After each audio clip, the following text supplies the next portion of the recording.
तो चलिए बच्चों, अब कंटिन्यू करेंगे हम इसमें एक बहुत ही important topic human disease and health का। बहुत इंपॉर्टेंट, बहुत ज़्यादा इंपॉर्टेंट टॉपिक है और यहाँ से क्वेश्चंस आएंगे आएंगे आएंगे 100% आएंगे, चाहे वो सीजी बोर्ड हो चाहे वो सीबीएसई बोर्ड हो, दोनों के लिए बहुत इंपॉर्टेंट है ये टॉपिक। तो एक बार अच्छे से कॉपी पेन निकाल लीजिए और इससे सिंपल तरीके से मैं इसको नहीं समझा सकता, ठीक है। जो तरीका एकदम सिंपलेस्ट है वो यही है इसका। तो चलिए स्टार्ट करते हैं। एड्स है ना, क्या है? एड्स, HIV एड्स नाम आपने सुन रखा होगा HIV एड्स के बारे में। यहाँ से आपके लॉन्ग क्वेश्चन आएंगे, अगर आए तो 4-5 नंबर के, और छोटे क्वेश्चन भी बनते हैं यहाँ से, है ना। तो बहुत इंपॉर्टेंट है।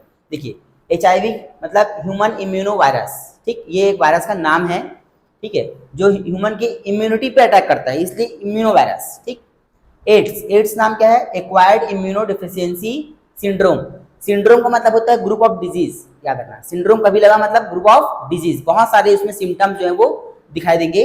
और एक्वायर्ड इम्यूनो देखो, जो इम्यूनिटी होती है ना वो दो प्रकार की होती है, इनेट इम्यूनिटी, एक्वायर्ड इम्यूनिटी।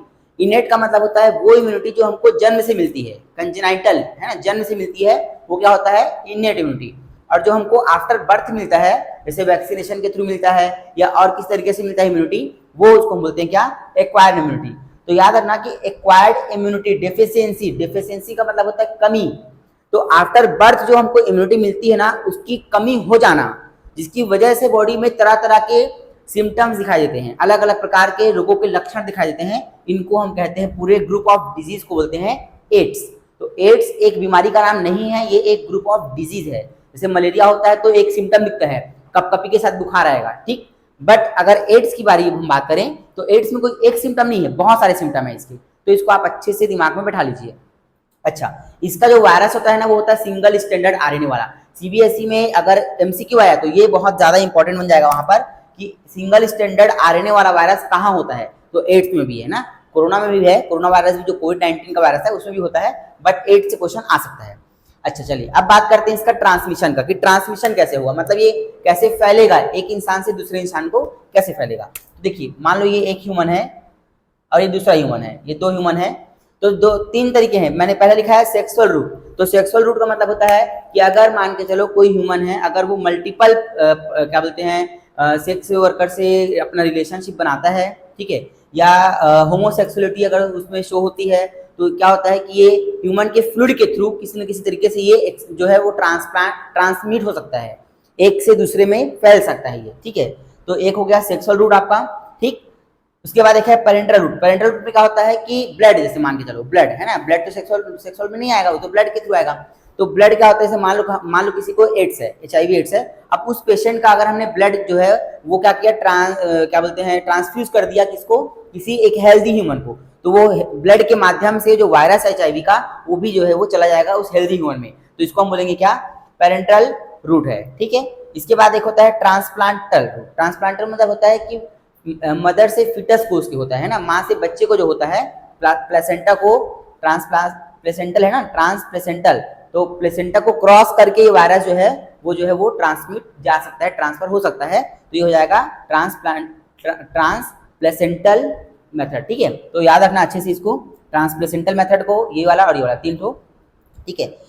तो आई होप कि ये तीनों आपको आया होगा समझ में। एक चीज ध्यान रखना कि अगर सेक्सुअल रूट और पेरेंटल रूट में कोई पूछे कि ज्यादा एड्स जो है वो किससे फैलता है, जल्दी किससे फैलता है, तो याद रखना हमेशा पेरेंटल से। सेक्सुअल रूट से जल्दी नहीं फैलता, फैलता इससे भी है बट जल्दी नहीं फैलता। कहने का मतलब ये कि अगर मान के चलो हम लोग ऐसा करें कि किसी एक HIV पॉजिटिव पेशेंट को 10 लोगों के साथ उसका अगर रिलेशनशिप बना दें हम, तो जरूरी नहीं कि 10 के 10 को हो जाएगा। इसको समझो बात को, एक HIV पेशेंट पॉजिटिव है, अगर हमने उसको 10 मान के चलो नॉर्मल ह्यूमन के साथ उसका रिलेशनशिप बना दिया, तो जरूरी नहीं कि वो 10 के 10 को HIV हो ही जाएगा, एड्स हो ही जाएगा, ठीक है। लेकिन अगर हमने इसका ब्लड वो 10 के में डाल दिया तो पक्का है कि सबको एक बार मतलब सबको एड्स होगा, ये फिक्स है। तो ये वही मैं बोल रहा हूँ कि यहाँ पर ना जो ट्रांसप्लांट मतलब ट्रांसमिट होने का जो चांसेस होता है वो बहुत ज्यादा होता है इसके कंपेयर में, ठीक। चलिए अब दो टर्म और है हमारे पास, इंक्यूबेशन पीरियड और विंडो पीरियड। तो मैं दोनों को समझाऊंगा। देखो पहला समझते हैं इंक्यूबेशन पीरियड। देखिए इंक्यूबेशन पीरियड का मतलब होता है कि जैसे मान लो कोई वायरस है, मान के चलो HIV का वायरस इस ह्यूमन में क्या हुआ, इंजेक्ट हो गया। अब इस ह्यूमन में क्या हुआ कि वायरस जब इंजेक्ट हुआ, एक वायरस मान के चलो किसी तरीके से आ गया, किसी भी तरीके से आ गया, तीनों में से कोई भी तरीका हो आ गया। अब इस वायरस को क्या करना है, मुझे इसका सिम्टम, क्योंकि देखो जैसी वायरस आएगा ना तो तुरंत सिम्टम शुरू होगा, कभी भी किसी बीमारी का सिम्टम तुरंत शो नहीं होता जब उसका कॉजिंग फैक्टर आता है बॉडी में, ठीक है। तो तुरंत तो शो नहीं होगा, कुछ समय लगेगा, हो सकता है 2 साल, 4 साल, 5 साल, 10 साल तक। तो वो जो मतलब इंक्यूबेशन पीरियड का मतलब हम ये समझ सकते हैं कि वायरस इन्फेक्ट किया, वायरस बॉडी में आया और सिम्टम शो हुआ, उसके बीच का जो ड्यूरेशन होता है, that duration is incubation period. आया समझ में बात?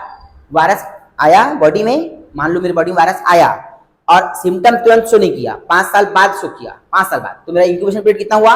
5 साल का। मान लो इन्फेक्शन आया 2 साल बाद आ गया, जो सिम्टम है वो 2 साल बाद आया, तो क्या होगा? इन्फेक्शन, इंक्यूबेशन पीरियड क्या हो जाएगा?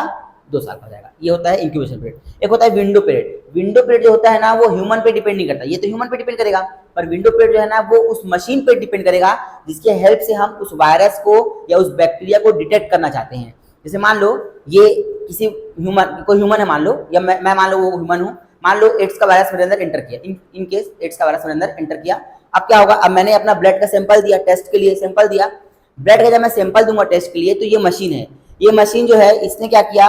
उस वायरस को पकड़ने में, मतलब वायरस को आइडेंटिफाई करने के लिए इसने लगा दिया 15 दिन, ठीक है। कितना दिन लगाया? 15 दिन। आइडेंटिफाई करने के लिए 15 दिन ना, इसने लगाया कितना दिन? 5 दिन।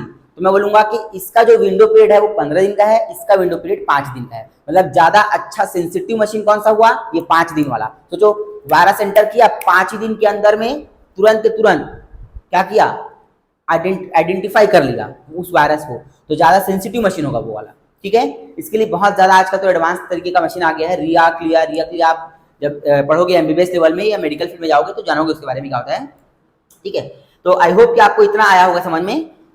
अब हम बात करेंगे कंटिन्यू यहाँ से कि HIV का मान लो वायरस फैल तो गया, सब चीज हो गया, अब बॉडी में जाने के बाद HIV का वायरस जो है वो किस तरीके का कैसे बॉडी में अपने कंट्रोल करता है, कैसे वो बीमारी जो है वो जन्म देगा उस बीमारी को, कैसे ग्रुप ऑफ डिजीज आएगा आपके पास। तो चलिए समझते हैं इसको। सबसे पहले देखो, मान के चलो जो HIV वायरस है, यहाँ से बहुत इंपॉर्टेंट मैं टर्म बताने जा रहा हूँ। मान लो जो HIV वायरस है ये एंटर किया किसमें? किसी ह्यूमन बॉडी में एंटर किया।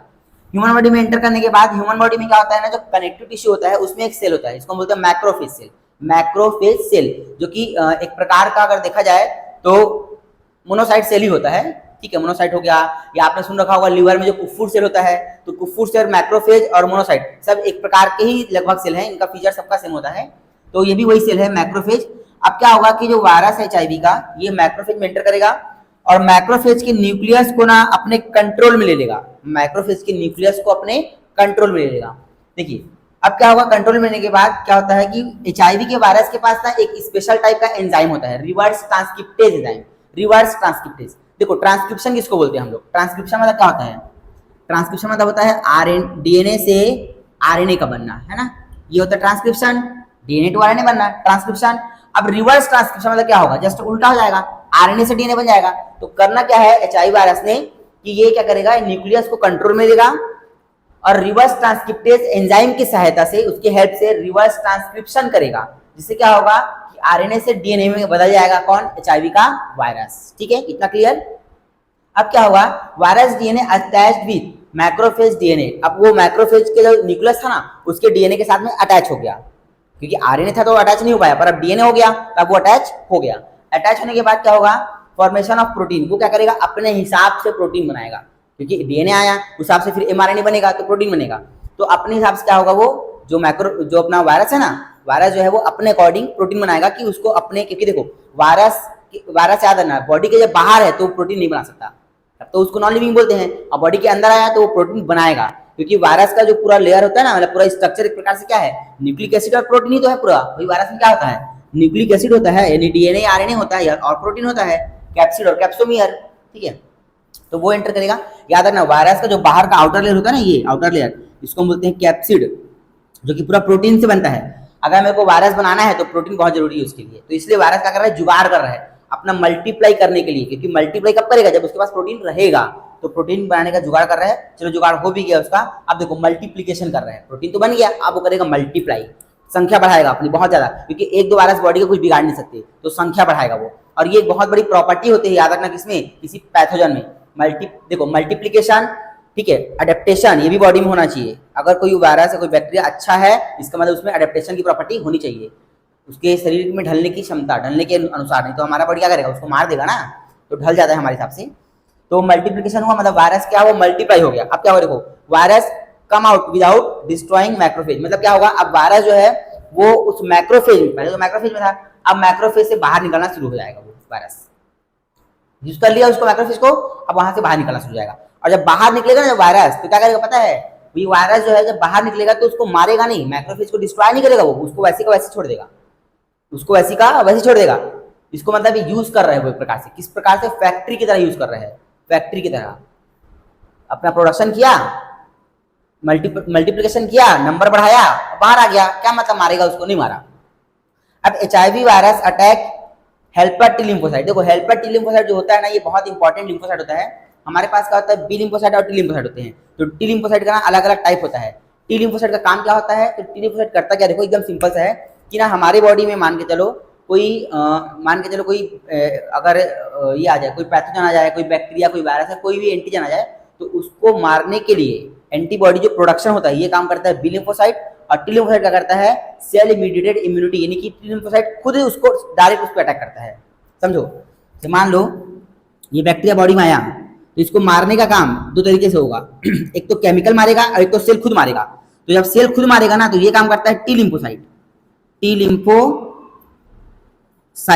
तो इसका अलग अलग टाइप होता है, हम पढ़ेंगे इसको, किलर लिम्फोसाइट, साइटोटॉक्सिक लिम्फोसाइट, ऐसा अलग अलग टाइप है। इसी में एक होता है helper T lymphocyte. Helper T lymphocyte करता क्या पता है, देखो हेल्पर टी लिम्फोसाइट करेगा क्या, एक केमिकल निकालेगा, इसका नाम होता है लिम्फोकाइन। इस केमिकल के हेल्प से, देखो मान के चलो ये है बी लिम्फोसाइट, बी लिम्फोसाइट। अब जो हेल्पर टी लिम्फोसाइट है ना, ये क्या करेगा, एक केमिकल निकालेगा, और ये केमिकल जाएगा इसके पास, बी लिम्फोसाइट के पास। और बी लिम्फोसाइट का काम करता है एंटीबॉडी प्रोड्यूस करता है, याद रखना। एंटीबॉडी प्रोड्यूस कौन करेगा हमेशा, बी लिम्फोसाइट, टी वाला कभी नहीं करता। तो बी ने क्या करना है, एंटीबॉडी प्रोड्यूस किया।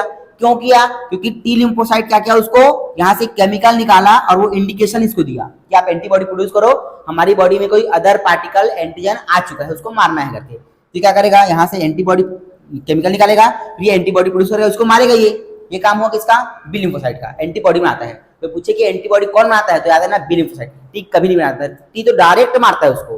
तो हेल्पर जो टी लिम्फोसाइट है ना, वो डायरेक्ट भी नहीं मारेगा, वो उसको प्रमोट करेगा मारने के लिए।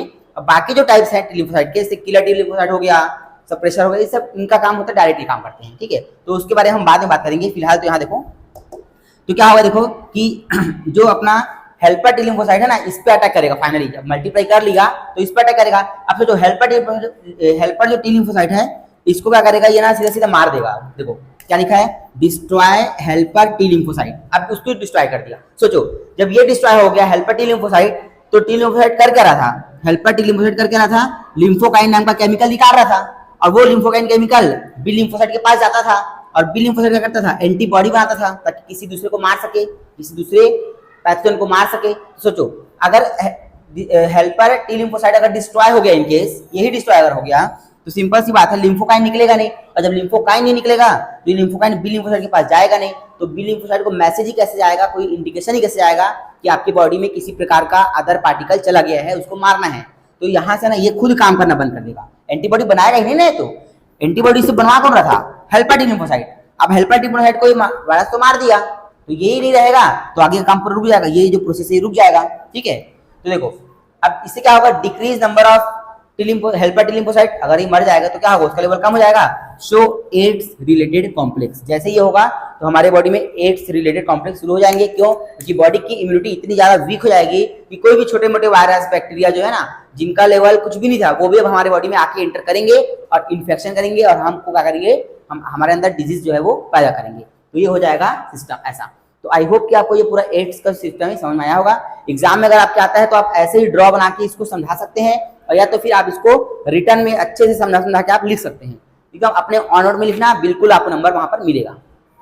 नेक्स्ट हम बात करेंगे डायग्नोसिस का, एड्स का। तो डायग्नोसिस जो होता है इसका हम 3 तरीके से करते हैं, और भी तरीके हैं बट मेन 3 है। पीसीआर, पॉलीमरेज चेन रिएक्शन, एक होता है एलाइजा, एंजाइम लिंक इम्यूनोसॉर्बेंट ऐसे, जो कि एंटीजन एंटीबॉडी रिएक्शन पे डिपेंड होता है, इम्यूनोलॉजी का ही हिस्सा है ये भी, ठीक है। इसमें माइक्रोटाइटर प्लेट होता है, और इसमें हम लोग एंजाइम लिंक एंटीबॉडी को यूज करते हैं।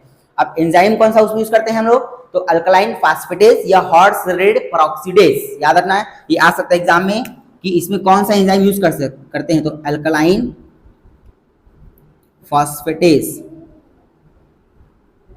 या फिर हॉर्स रेड पेरोक्सीडेस, हॉर्स रेड पेरोक्सीडेस, याद रखना इस चीज को ना, दोनों में से कोई भी एंजाइम अपन यूज कर सकते हैं इसमें एलाइजा में, ठीक है। इसमें माइक्रोटाइटर प्लेट होता है 96 वेल का होता है, ऐसा देखो समझा रहा हूँ, ऐसा 96 टाइप का रहेगा, ऐसे इधर से 12 इधर से 9, तो 12 निया 96 है ना, तो उतना सारा प्लेट रहेगा। उसमें हम क्या करते हैं, एंटी क्या बोलते हैं, पहले से उसमें कोटेड रहता है, प्री कोटेड एंटीजन या प्री कोटेड एंटीबॉडी, अलग अलग टाइप का होता है, direct ELISA, indirect ELISA, sandwich ELISA, ठीक है, अलग अलग होता है, पढ़ोगे उसको एमबीबीएस लेवल पे, उतना जाने की जरूरत नहीं है, फिलहाल इतना बस जानो, ठीक है। इसके बाद देखा है वेस्टर्न ब्लॉट एसे, ये भी एक मेथड होता है। इसके अलावा और भी चीजें हैं, रिया है, ठीक है, रेडियो इम्यूनो ऐसे, क्लिया है, केमी इम्यूनोल्यूमिनेसेंस ऐसे करके है, वो भी है, उतना इंपॉर्टेंट नहीं है, बट ये तीन आप एटलीस्ट याद रखो।